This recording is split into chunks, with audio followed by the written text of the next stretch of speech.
खतीब अहले सुन्नत नाशिर मसलक आला हज़रत मौलाना अब्दुल अज़ीज़ साहब क़िबला की मोहब्बत और ख़ास करके अरकान जलसा की दावत, जिसमें मखसूस नाम अज़ीज़ी मोहम्मद मासूम का है, और उनके अलावा जो भी मौजूद हैं उनकी मोहब्बतों के सहारे आप तक हाज़री हुई है। अल्लाह ताला इस हाज़री को कबूल फरमाए। रात के 2 बजने वाले हैं और आपकी चमकती हुई आँखें इस बात को साबित करती है कि दीवानों का यही हाल होता है कि जब सारी दुनिया सोती है तो दीवाना अपने महबूब का जिक्र करता है। और ऐसे भी आंखें क्यों न चमकें आपकी, क्योंकि आप जन्नत की क्यारी में बैठे हुए हैं। और फिर देखो तो फैजान है किसका? आपका ताल्लुक उस पीर से है जिस पीर का ताल्लुक गरीब नवाज से है। आपका ताल्लुक उस मुर्शिद से है जिस मुर्शिद का ताल्लुक सुल्तानुल हिंद की बारगाह से है। ये अलग बात है हजरत दूल्हा मियाँ अपने मज़ार में, हजरत मसरूर मियाँ अपनी मज़ार में, लेकिन ये दोनों देख रहे हैं सैयदी सरकार मसूद मिल्लत अगरचे यहाँ मौजूद नहीं है, लेकिन उनका मुकम्मल फैजान आपके ऊपर जारी और सारी है। और बड़े खुशकिस्मत हो आप कि आपका सिलसिला कलीमिया वो सिलसिला है जो सिलसिला चिश्तिया का एक हिस्सा है।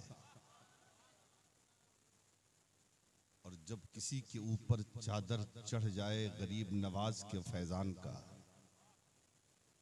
तो सोच लो कि दुनिया उसे न परेशान कर सकती है न उसे बर्बाद कर सकती है। सिलसिला चिश्तिया की चादर के नीचे बैठकर आप हुजूर का जिक्र सुनने चले हैं। ये आमद रसूल का महीना है।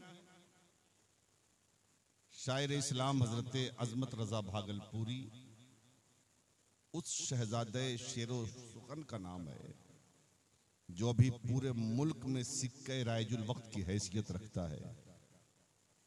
अल्लाह ने खूबसूरत चेहरा भी दिया है, खूबसूरत आवाज भी दी है, खूबसूरत अंदाज भी दिया है और खूबसूरत पढ़ते भी हैं। अल्लाह रब्बुल इज़्ज़त इन्हें सलामत रखे। अजीज़ गिरामी मद्दाह रसूल जनाबे अरमान हसन हबीबी को भी आपने सुना। अल्लाह ताला इनकी आवाज़ और कलाम में भी बेपनाह बरकतें अता फरमाए।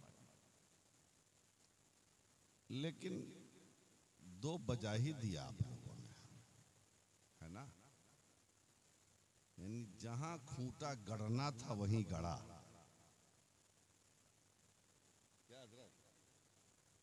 जहां खूंटा गड़ना था वहीं गड़ा, 2 बजा ही दिया। एक साहब ने कहा था आपको 2 बजे लाएंगे, हमने कहा कि ऐसे ही बोल दिया इन्होंने, लेकिन वाकई हो ही गया वही हाल। बहरहाल 2 बजे चाहे 3 बजे हमें घड़ी नहीं देखना है। आप अगर वाकई सुनेंगे तो आज हम भी सुनाने के लिए तैयार हैं, है ना? अच्छा जरा हाथ उठाइए तो कौन लोग सो जाएंगे? चालाक हो गया? नहीं, उस चालाकी में भी एक्सीडेंट हो गया है।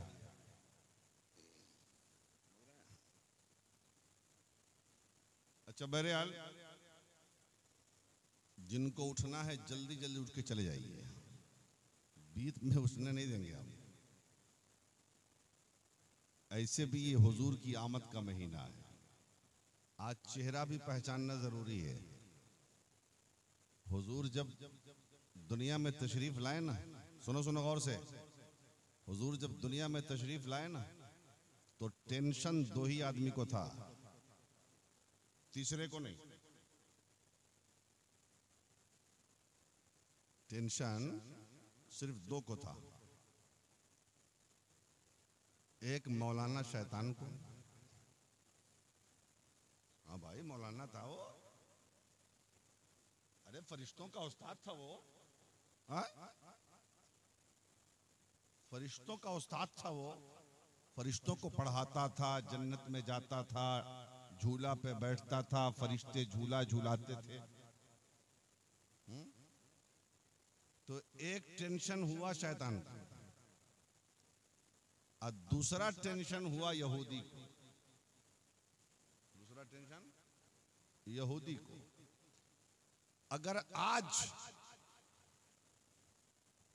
अगर रबीउल अव्वल शरीफ के दिन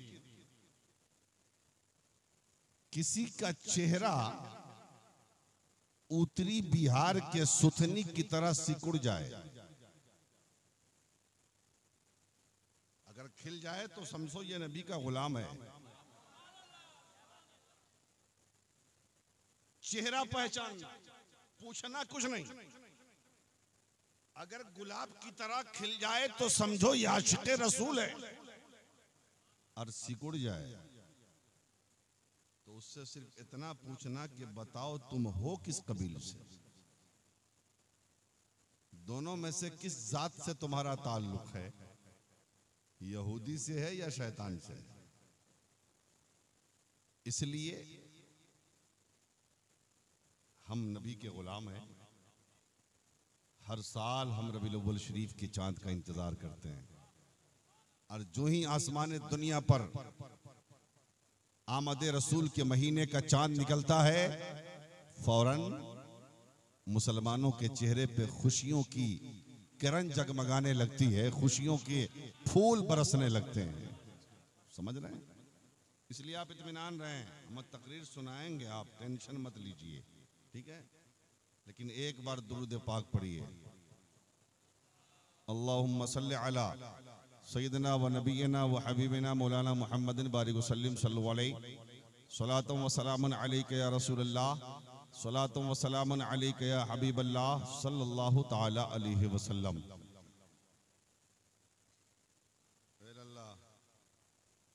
प्लास्टिक टोपी इधर देख लो मेरे लाल, इधर देख लो। उनके रुखे सफा की सफा कुछ न पूछिए।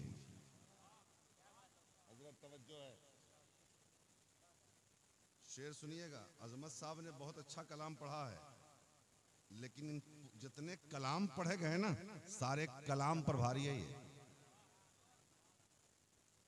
उनके रुखे सफा की सफा कुछ न पूछिए। बोलिए ना, पेट्रोल का दाम ज्यादा बढ़ गया है क्या?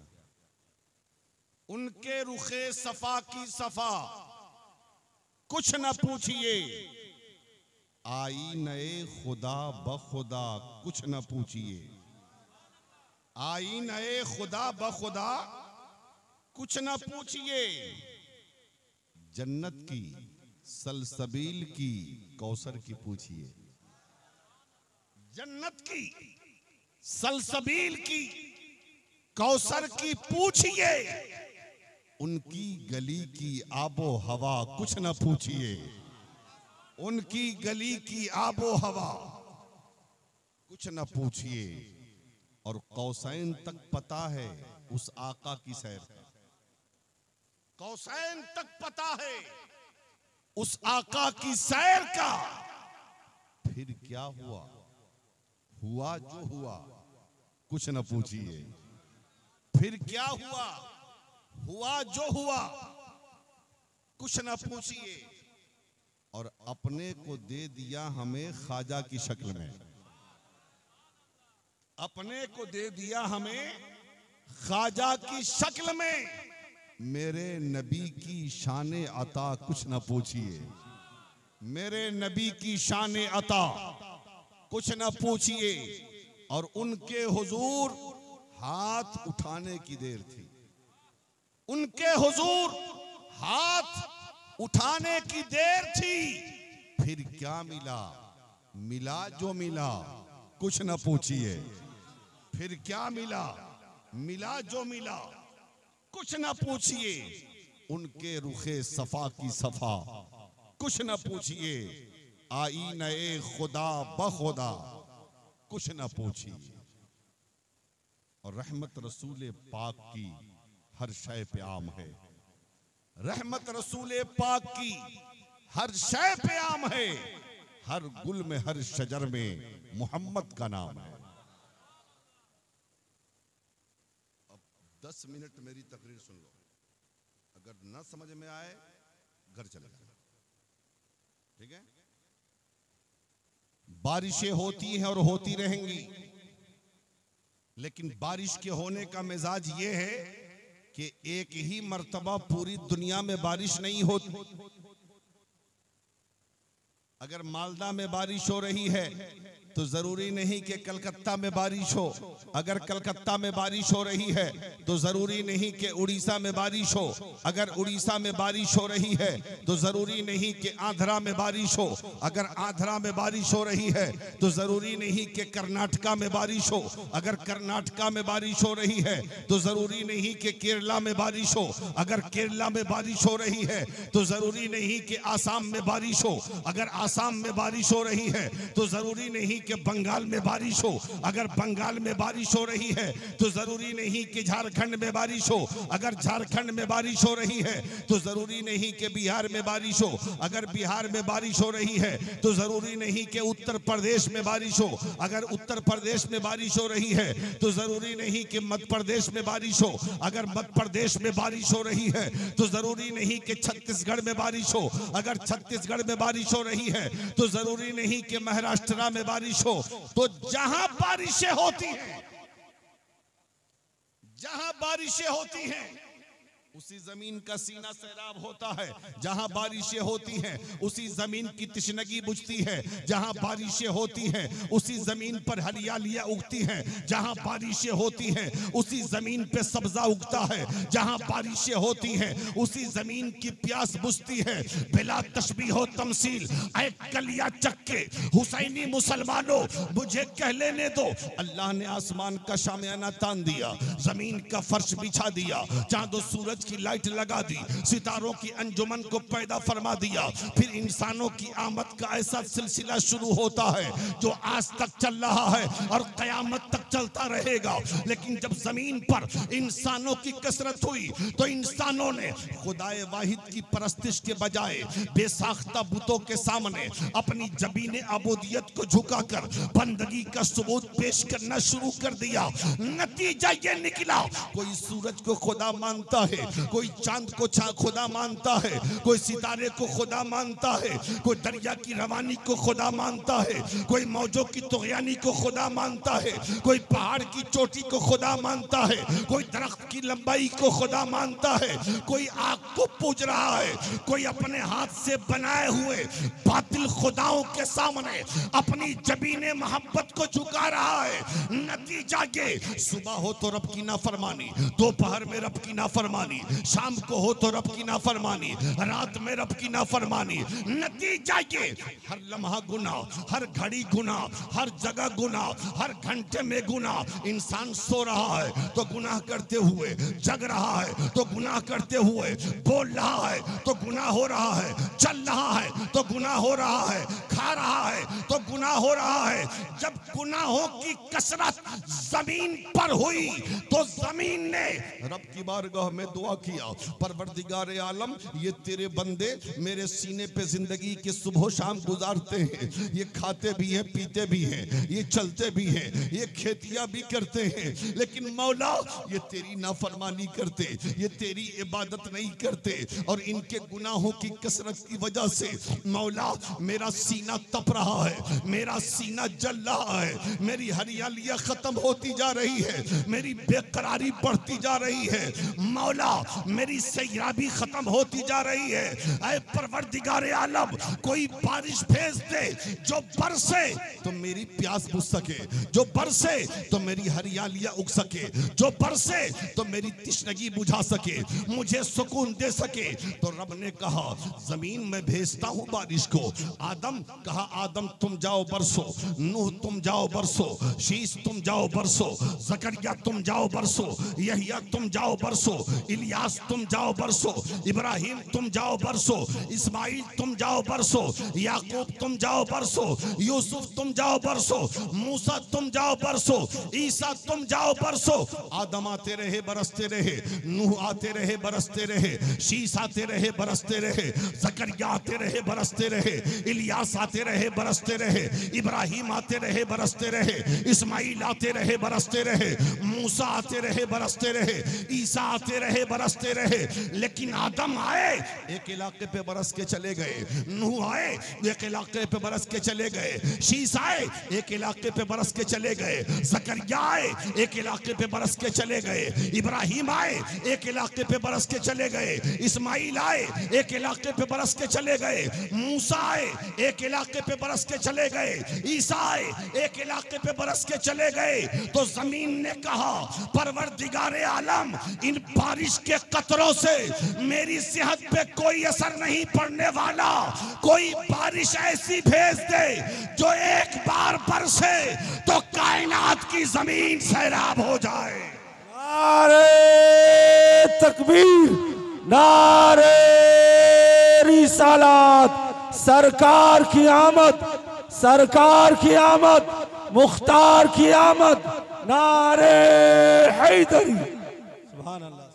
आवाज कम मत करना बेटा, आवाज कम मत करना, ठीक है।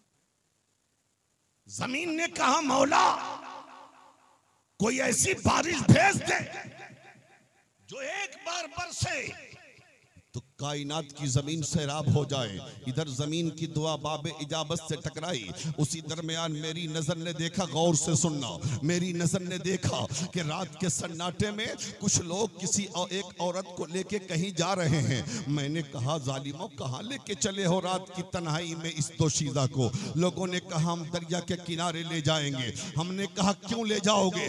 कहा ये मनहूस औरत है, इसके जिस्म में आग लगा देंगे और इसके जिस्म की राख को दरिया के पानी में मिला देंगे। मैंने कहा हुआ क्या है? कहा देखो हुआ ये है कल इसकी शादी हुई, आज इसका शौहर मर गया। हमारे मुआशरे का कानून ये है जिसकी शादी के बाद फौरन उसका शौहर मर जाए, उसके पिता उसके शौहर की चिता के साथ बीवी को भी जला दिया जाता है। मैंने कहा जालिमो मत मारो इस सुहागन को। अरे जिंदगी और मौत तो खुदा की कुदरत है। रब जिसे चाहता है जिंदगी देता है, रब जिसे चाहता है मौत देता है, और मौत नाम ही इस चीज का है। जब मौत आती है तो बच्चे यतीम हो जाते हैं, जब मौत आती है तो बीवियां बेवा हो जाती हैं, जब मौत आती है तो मकान सूने हो जाते हैं, जब मौत आती है तो तमन्नाएं अधूरी रह जाती हैं, जब मौत आती है तो अजीजों की आंखें अश्कबार हो जाती है। मत मारो इस सुहागन को। लेकिन जालिम ले गए, दरिया के किनारे ले जाकर उसके जिस्म में आग लगा दिया और उसके जिस्म की राख को दरिया के पानी में मिला दिया। लेकिन सुहागन की रूह कब से नुसरी से परवाज करते करते रब की बारगाह में दस्तक दे के कहती है मेरे मालिक हमें तूने औरत बना के क्यों भेजा? अगर औरत बना के भेजा तो औरतों की इज्जत करने वाला, औरतों का मकाम बताने वाला मोहसिन इंसानियत भी भेज दिया होता, रसूल आजम भी भेज दिया होता। इधर सुहागन की दुआ बाबे इजाबत से टकराई, उसी दरमियान मेरी नजर ने देखा एक बाप है जिसके हाथ में फावड़ा है, कुदाल है, है, अपनी नन्ही सी बेटी को रात के सन्नाटे में कहीं लेके जा रहा है। मैंने आलम तसौरात में उस बाप से पूछा, ऐ जालिम कहाँ लेके चला है अपनी बेटी को?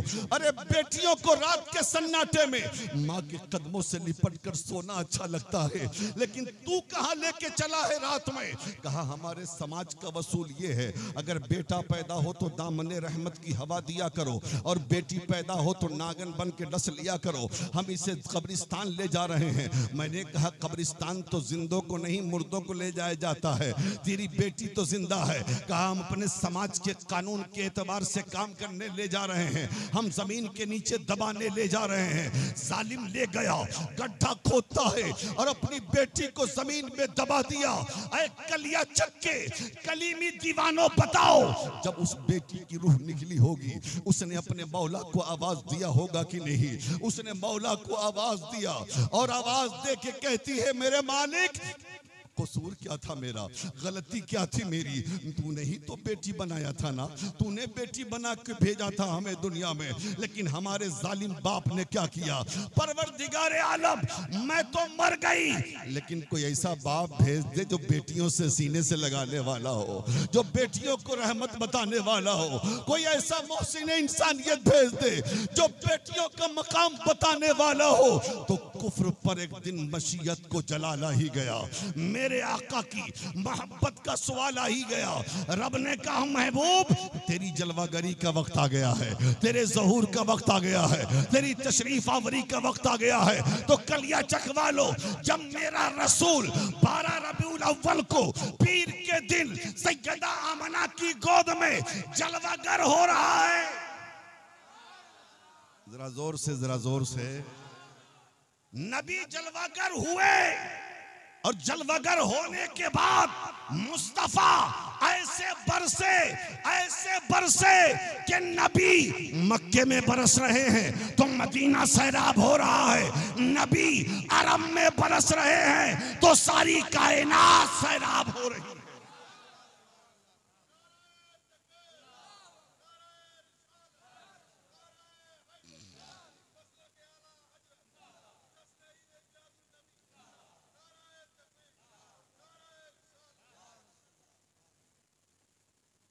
नबी ऐसे बरसे, फिर किसी बारिश की जरूरत नहीं, फिर बारिश के कतरों की जरूरत नहीं। मुस्तफा दुनिया में आ गए। अब हो रही है यहां से तकरीर शुरू। मुस्तफा दुनिया में आ गए,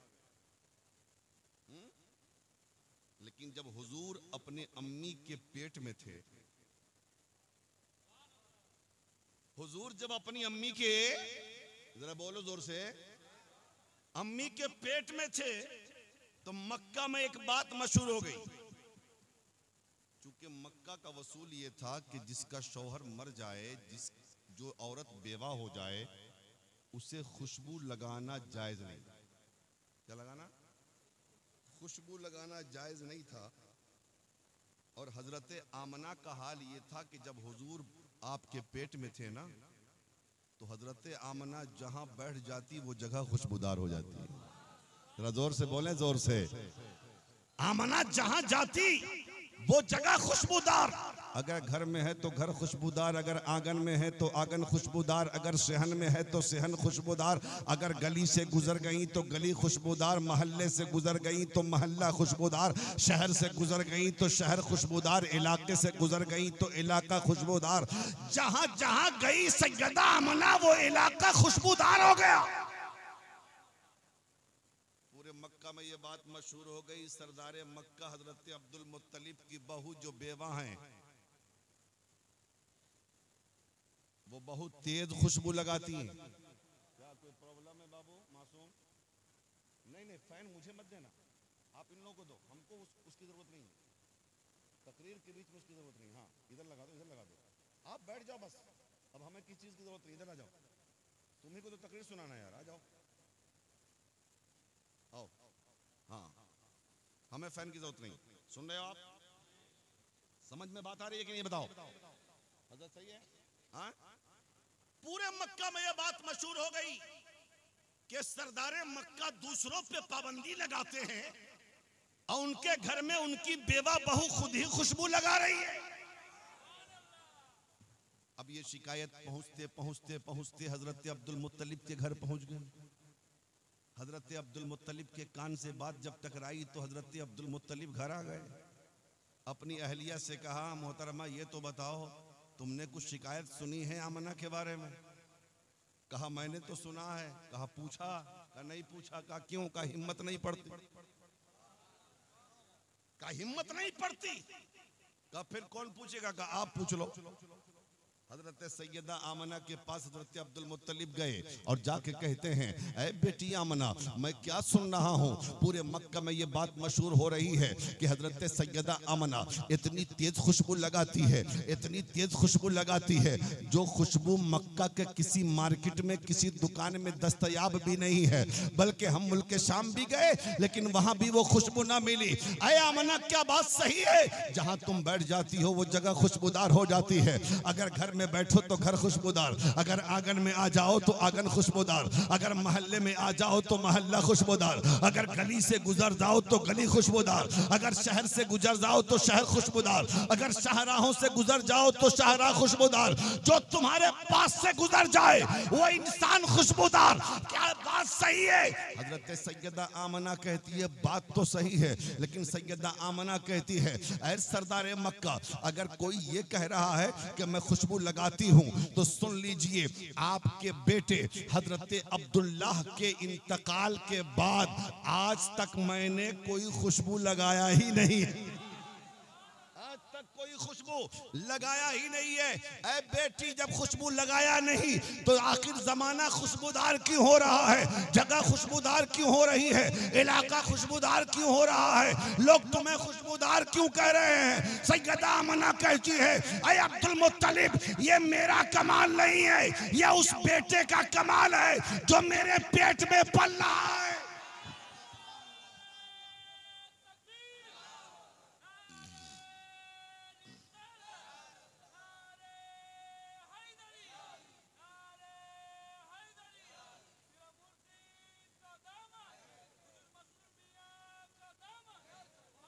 सैयदा आमना कहती है, ऐ अब्दुल मुत्तलिब, ये मेरा कमाल नहीं, ये मेरे बेटे आपके पोते का कमाल है कि मैं घर में जाऊं तो घर खुशबूदार, मैं सेहन में जाऊं तो सेहन खुशबूदार, मैं मोहल्ले में जाऊं तो मोहल्ला खुशबूदार, मैं इलाके में जाऊं तो इलाका खुशबूदार, मैं गली से गुजर जाऊं तो गली खुशबूदार, मैं शाहराहों से गुजर जाऊं तो जगह रास्ते खुशबूदार। अब बताओ कलिया चखवा लो, जो नबी माँ के पेट में रहकर जमाने को खुशबू दे रहा हो, वो रसूल जब दुनिया में आया होगा तो कितनी खुशबू फैली होगी।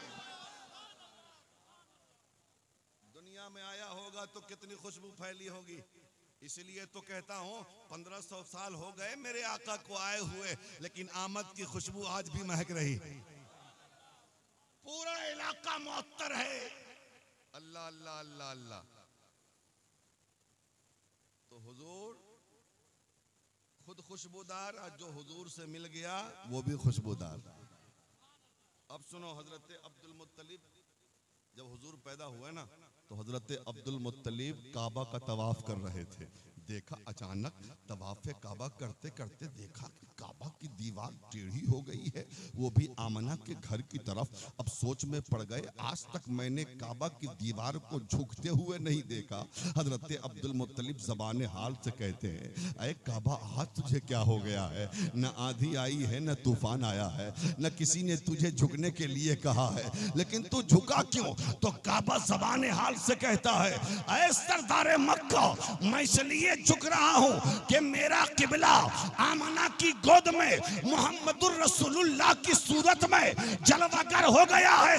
मैं झुककर अपने किबला को सलाम कर रहा हूं।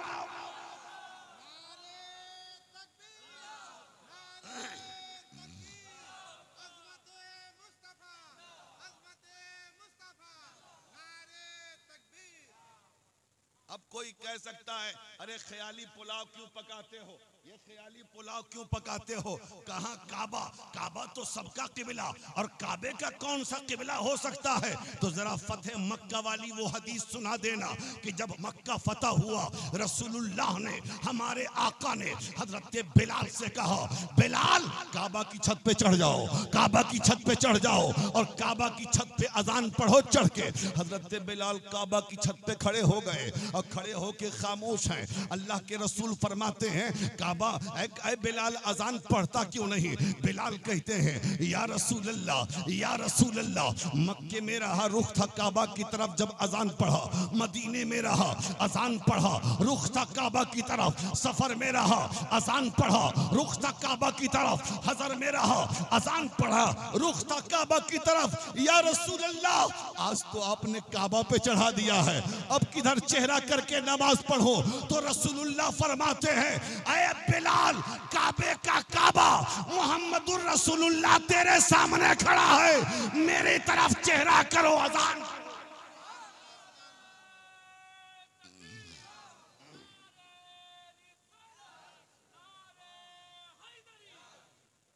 जब इस मंजर को बरेली की आला हजरत ने मुलाहिजा किया तो पुकार उठे, अरे हाजियों आओ, शहंशाह का रोजा देखो।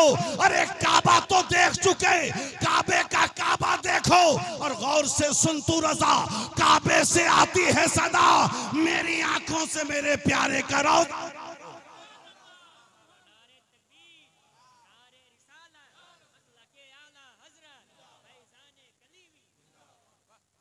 काबा तो देख चुके, काबे का काबा देखो। मियाँ घबरा तो नहीं रहे? हाँ, घबरा नहीं रहे ना? टेंशन तो नहीं हो रहा है ना? ऐसे भी नबी के दीवानों को टेंशन क्या है? मुस्तफा के दीवाने टेंशन लेते नहीं, टेंशन देते हैं, है ना? और कुछ लोगों को इतना टेंशन होता है इसी रबीउल अव्वल, जुलूस मत निकालो, झंडे मत लगाओ, मिठाइयाँ मत बांटो, जलसे मत करो, ये मत करो, वो मत करो, सारे फतवे उसके निकलते हैं। अजब बकलोल है जी। अक्ल होती तो खुदा से न लड़ाई लेते। सिंपल चीज है। हिंदुस्तान कब आजाद हुआ था? 15 जनवरी को कि 15 फरवरी को? अच्छा, 15 अगस्त को। 15 अगस्त को ना, 15 अगस्त को आजाद हुआ था। अच्छा ये बताइए, 15 अगस्त को तिरंगा लहराया जाता है कि नहीं? जो हमारे भारत का झंडा है वो लहराया जाता है। अगर कोई उस दिन विरोध करे कि नहीं नहीं लड़ाना, तो उसको क्या कहा जाएगा? गद्दार, देश का गद्दार। चल, इसका मतलब कि तू देश का बागी। तो 15 अगस्त को हम खुशी इसलिए मनाते हैं कि हमारा मुल्क आजाद हुआ। झंडे इसलिए लगाते हैं कि हमारा देश आजाद हुआ। अरे जिस दिन भारत आजाद हुआ उस दिन झंडे लगाना जायज, और जिस दिन पूरी इंसानियत आजाद हुई उस दिन झंडे लगाना जायज मियां क्यों नहीं? तो जिस तरीके से अगर कोई जालिम 15 अगस्त को झंडा न लगाए या झंडे का विरोध करे या कहे झंडा लगाना नाजायज है, उसे देश का गद्दार कहा जाएगा। और जो 12 रबीउल अव्वल को झंडे का विरोध करे उसे मुस्तफा का गद्दार कहा जाएगा। न हमें देश के गद्दार से मतलब है, न हमें नबी के गद्दार से मतलब है। अच्छा, हुजूर पैदा हुए, सुनो सुनो, पैदाइश रसूल का व्यवसाय है ना, मासूम बेटा, तो सुन लो एकदम। हुजूर पैदा हुए, बात ऐसी कर रहा हूं ना कि सीख लो, सीख लो।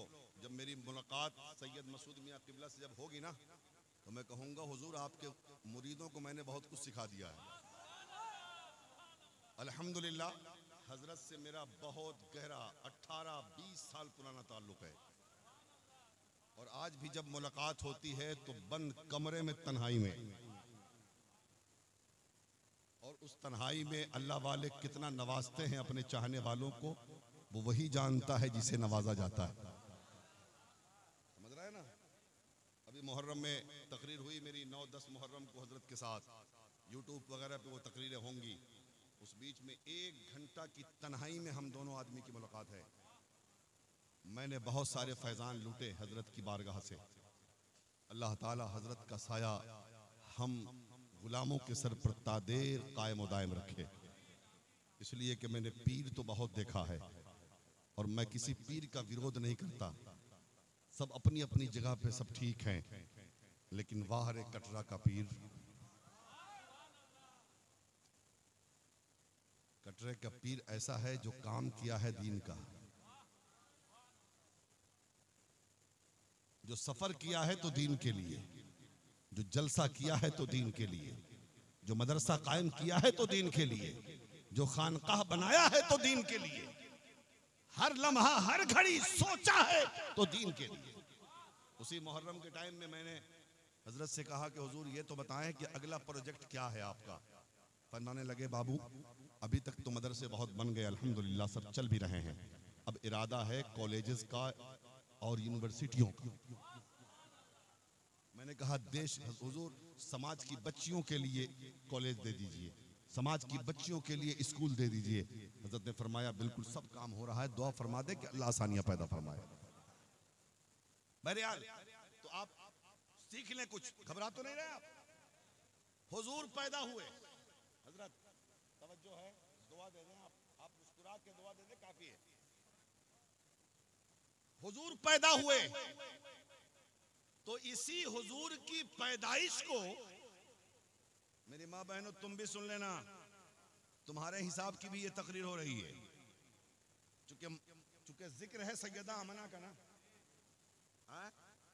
सैयदा आमना को सुनो और सैयदा आमना की सीरत के सांचे में अपने को झाड़ने की कोशिश करो। हुजूर पैदा हुए तो मौलवी 6 कम 30 लोग, समझ गए, पहुंच गए। मौलवी 6 कम 30 देखा कभी? नहीं देखा?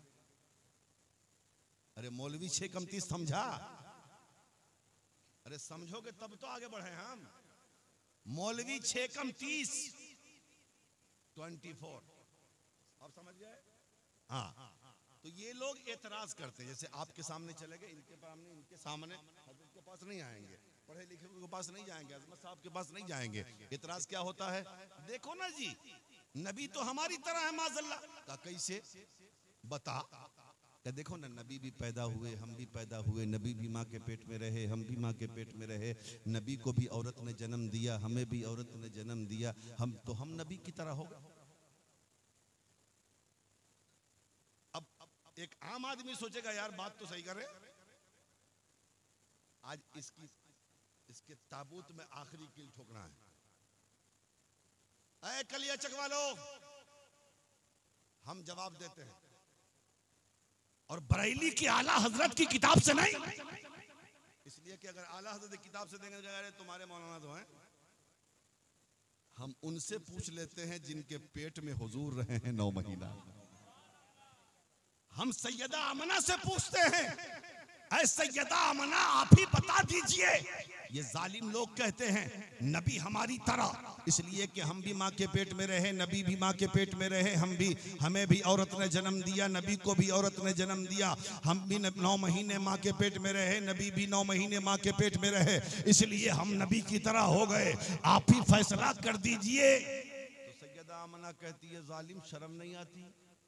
तू मेरे लाल को अपनी तरह कहता है, तू मेरे नूरे नजर को अपनी तरह कहता है, तू मेरे लख्ते जिगर को अपनी तरह कहता है, और दलील में ये कहता है कि नबी भी माँ के पेट में रहे, हम भी माँ के पेट में रहे, नबी को भी औरत ने जन्म दिया, हमें भी औरत ने जन्म दिया, नबी भी 9 महीने पेट में रहे, हम भी 9 महीने पेट में रहे। सैयदा आमना कहती है जालिमो ये बात तो सही है कि मेरा बेटा भी माँ के पेट में 9 महीने रहा, जालिम तू भी माँ के पेट में 9 महीने रहा, मैंने भी अपने लाल को जन्म दिया, तेरी माँ ने भी तुझे जन्म दिया, लेकिन सुन फर्क देख, जितने अरसे तू अपनी मां के पेट में रहा, जब तू अपनी मां के पेट में आया तो तेरी मां को उल्टियां लग गई, तेरी मां का जी मतलाया, तेरी मां का दिल घबराया।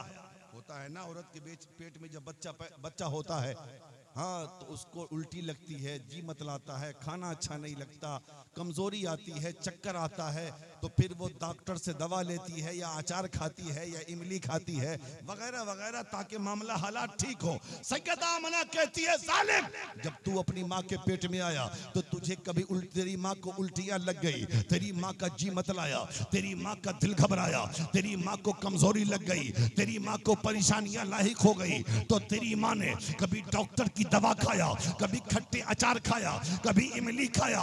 लेकिन सुन, जब मेरा मोहम्मद मेरे पेट में आया, जब मेरा लाल मेरे पेट में आया, जब मेरा नूरे नजर मेरे पेट में आया, जब मेरा लख्त जिगर मेरे पेट में आया, और जितने अरसा मेरा लाल मेरे पेट में रहा, उस अरसे में अगर खाना खाकर मुझे ढेकार भी आती थी तो उस ढेकार से मुझको अंबर की खुशबू आती थी, मुझको अंबर की खुशबू आती थी। जालिम, तू माँ के पेट में आया तो तेरी माँ को उल्टियां लग गई, मेरा मोहम्मद आया तो मुझकी खुशबू आने लगी।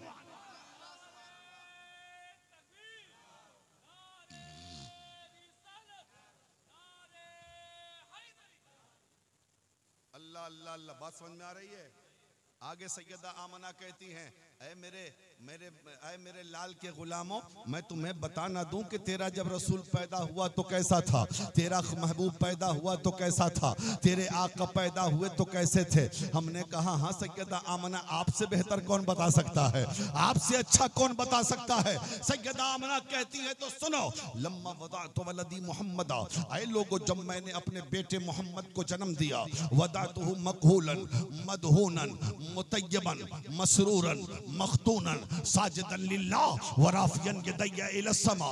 ऐ लोगों, जब मैंने अपने बेटे मोहम्मद को जन्म दिया, जन्म देने के बाद मैंने आंखें देखी तो सुरमे लगे हुए थे, मैंने बाल देखा तो तेल लगे हुए थे, मैंने जिस्म देखा तो अतर मले हुए थे, मैंने होंठ देखा तो मुस्कुरा रहे थे, नबी खतना शुदा पैदा हुए थे, मैंने सर देखा तो सर पैदा होते ही सजदे में जा रहा था, और मैंने हाथ देखा तो दोनों हाथ आसमान की तरफ उठकर उम्मत की बख्शिश की दुआएं मांग रहा था, उम्मत की बख्शिश की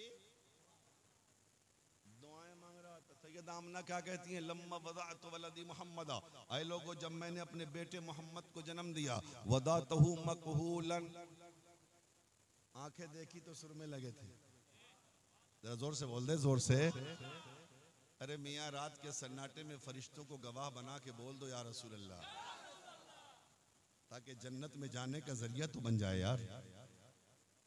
मकहूलन, आंखें देखी तो सुरमे लगे थे, मदहूनन, बाल देखा तो तेल लगे थे, मुतय्यबन, जिस्म देखा तो अतर मले हुए थे, मसरूरन, नबी मुस्कुराते हुए पैदा हुए थे, वो मख्तूनन, मुस्तफ़ा खतना शुदा पैदा हुए थे, वो साजिदन लिल्लाह, सजदा कर रहे हैं पैदा होते ही, वराफियन यदैया इला समा, और दोनों हाथ आसमान की तरफ उठकर उम्मत की बख्शिश की दुआएं मांग रहा है।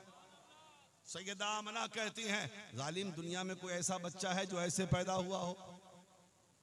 सैयदा आमना कहती हैं, जालिम, जब तू पैदा हुआ था तो खून निकला था, जब मुस्तफा पैदा हुए थे तो नूर निकला। कहीं खून वाला नूर वाले के बराबर होगा? तो मेरे नबी के जैसा कोई है? जरा जोर से बोलो, है? नहीं ना, है ना? इसीलिए तो हम कहते हैं, अब मेरी निगाहों में,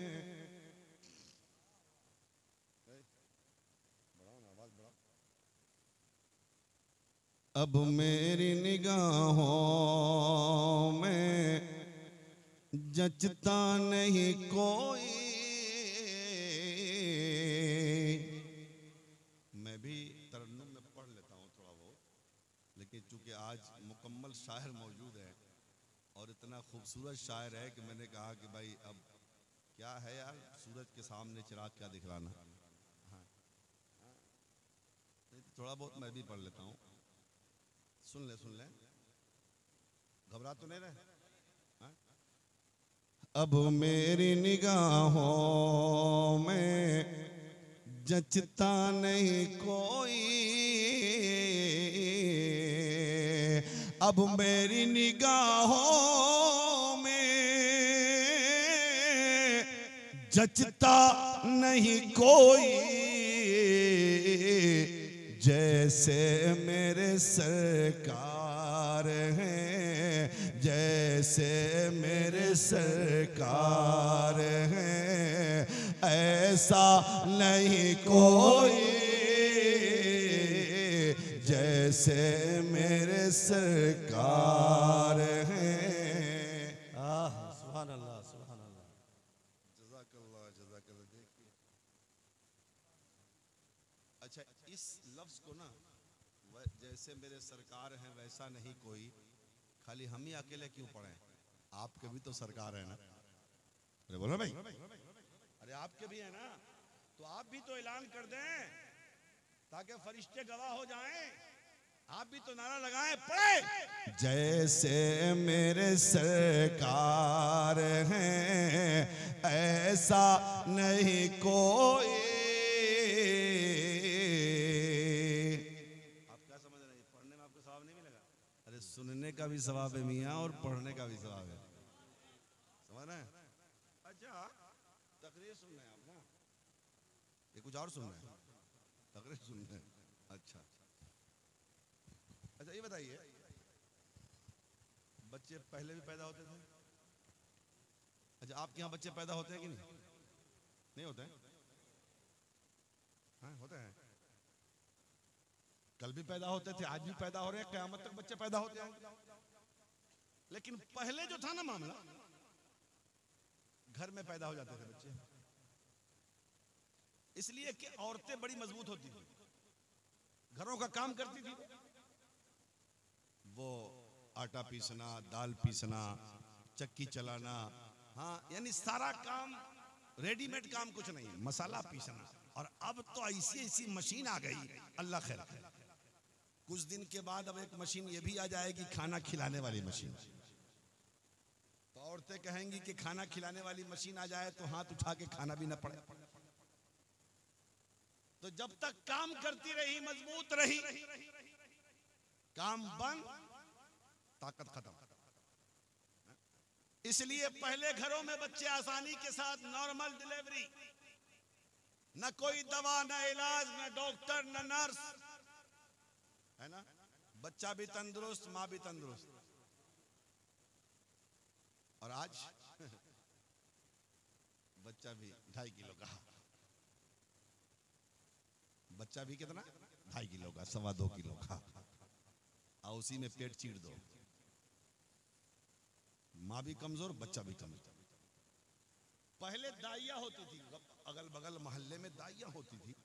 अब आज नर्सें होती हैं हॉस्पिटलों में, नर्सिंग होम में। तो आज भी बच्चे जो पैदा होते हैं ना हॉस्पिटल में, तो नर्स को जाकर देखिए कि नर्स लोग जो है ना, यहाँ तक का दस्ताना पहनती हैं पूरे हाथ में, और दस्ताना पहन के बच्चों को लेती हैं। उनसे पूछिए, नर्स तुमने दस्ताना क्यों पहना है? तो कहेंगे कि देखिए, बच्चों के जिस्म पे जरासीम होते हैं, पीप होते हैं, खून होते हैं, अगर दस्ताना ना पहने तो बीमारी लग जाएगी, हैं?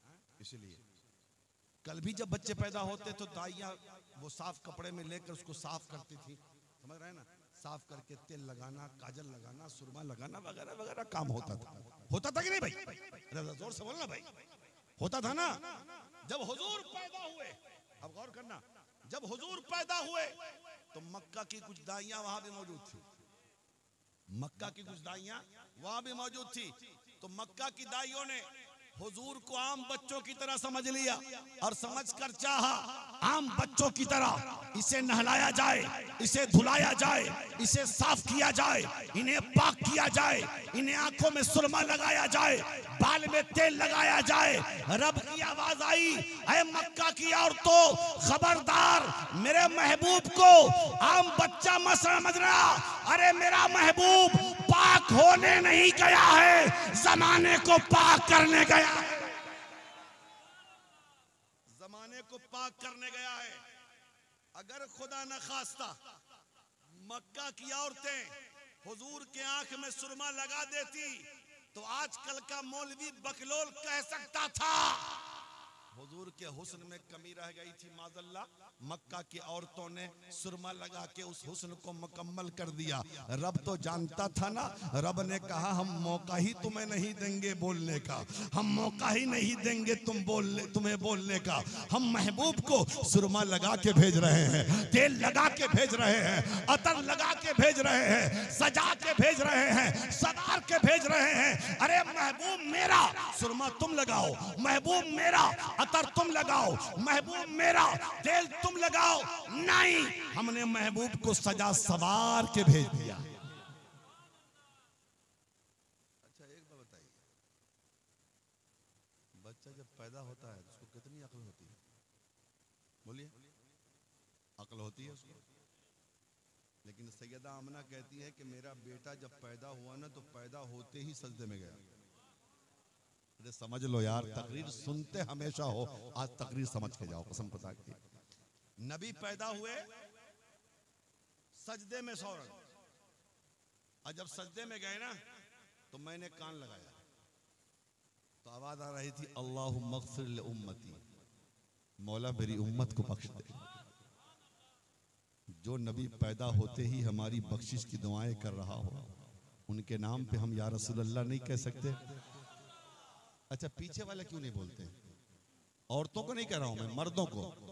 पीछे वाले बड़े चालाक जलसे में होते हैं, पीछे जो बैठते हैं।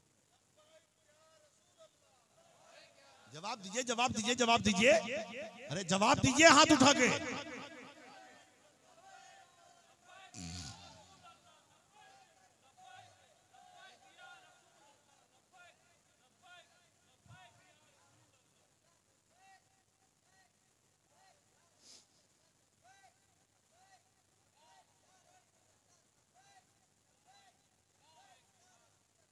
जलसे में जो पीछे बैठते हैं ना वो बड़े चालाक होते हैं, इसलिए पीछे बैठते हैं। वो सोचते हैं कि आगे वाला फंसा।